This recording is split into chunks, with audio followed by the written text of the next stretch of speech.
Saudara-saudari yang dikasihi Tuhan, Yesus sahabat seperjalanan kita. Berkaitan dengan ungkapan ini, kita tentu bisa bertanya, apakah arti seorang sahabat?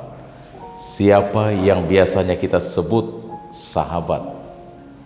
Bagaimana kita bisa menjadi sahabat? Dan apa yang mesti kita lakukan untuk menjaga persahabatan? Sahabat adalah teman sejati, seperasaan dan sepenanggungan, baik saat senang maupun susah. Sahabat ikut senang saat kita gembira dan sukses. Di saat susah, ia pun ikut sedih, menangis dan menopang. Seperti yang dikatakan oleh Rasul Paulus, bersukacitalah dengan orang yang bersukacita dan menangislah dengan orang yang menangis. Sebagai manusia, kita sesungguhnya rapuh, baik fisik maupun psikis. Kita dengan mudah terjebak dalam keputusasaan akibat beratnya beban kehidupan yang harus kita kelola. Tubuh kita rentan terinfeksi virus, bahkan orang bisa meninggal seketika hanya karena sebuah kelalaian. Banyak orang hidup di tengah situasi yang mengguncangkan dan penuh dengan ketidakpastian. Di tengah kebingungan, ketakutan, dan perasaan tidak berdaya, kita sebagai umat beriman diteguhkan oleh satu hal, yakni bahwa kita tidak sendirian. Saudara-saudari yang dikasihi Tuhan, dalam perjalanan pergi ke Emmaus yang ditulis oleh penginjil Lukas dalam bacaan Injil, para murid mempercakapkan apa yang telah terjadi dengan Yesus.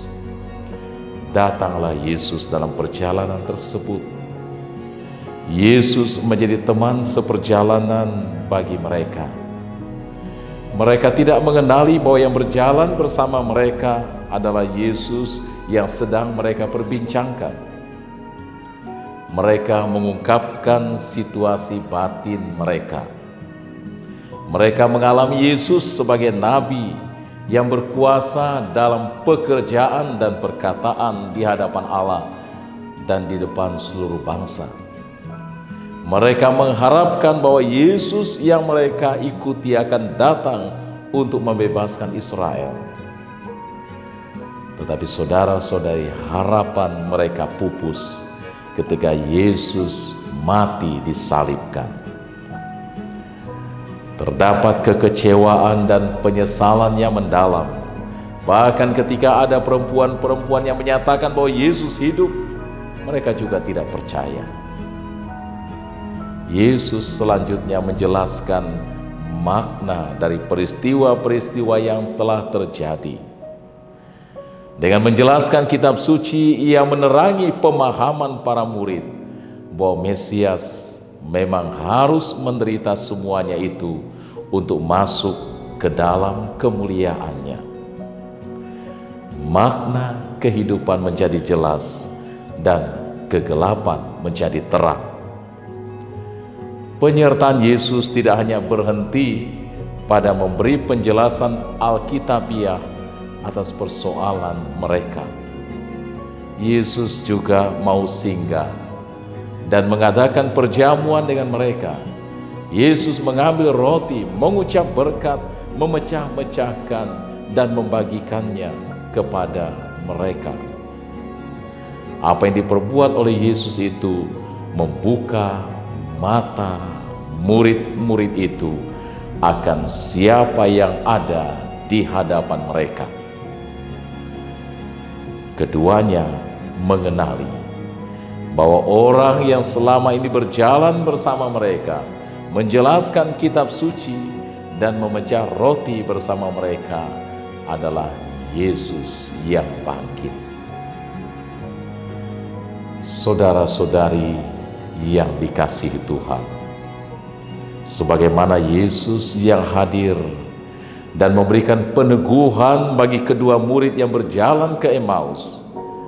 Demikian juga dalam situasi ketidakpastian dan kekalutan yang mencekam karena aneka persoalan hidup kita, Yesus hadir untuk menyapa dan meneguhkan kita semua agar kita bangkit sebagai orang-orang yang memiliki pengharapan. Di dalam setiap peristiwa hidup kita, kiranya kita selalu ingat untuk senantiasa menyertakan Tuhan.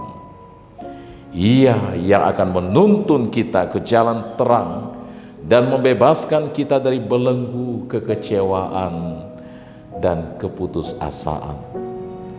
Kita yakin bahwa dalam segala tantangan dan kesulitan hidup, Yesus tetap menyertai kita dan menjadi sahabat seperjalanan kita. Ketika kita mengalami hidup yang berat, letakkanlah huruf K di tengah-tengah kata berat, sehingga berat menjadi berkat. K itulah Kristus. Di dalam Kristus yang bangkit, hidup yang berat akan mendatangkan berkat.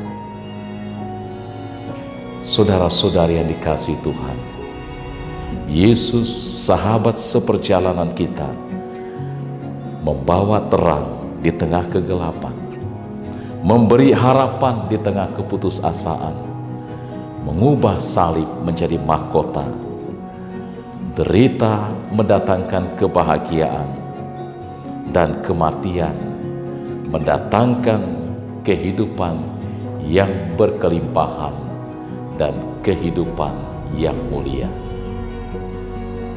Amin.